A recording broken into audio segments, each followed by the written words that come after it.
nothing without my work. With my hands I softly weave little dreams in every bead.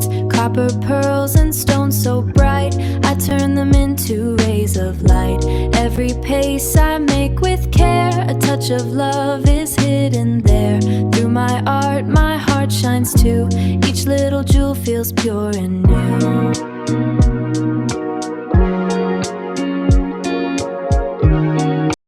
Hi everyone, welcome to Laila's Creations Jewelry. Today I am going to share with you a copper wire wrapped bracelet with lava and jasper stone beads. I like the combination very much. For this project I used 20 gauge copper wire 8mm, lava and jasper beads, and basic wire wrapping tools. I hope you also like the design. So let's watch the full video and then write your feedback in the comment section. Your comments are so precious to me. Always think positive and be creative. Have a nice day. Thank you.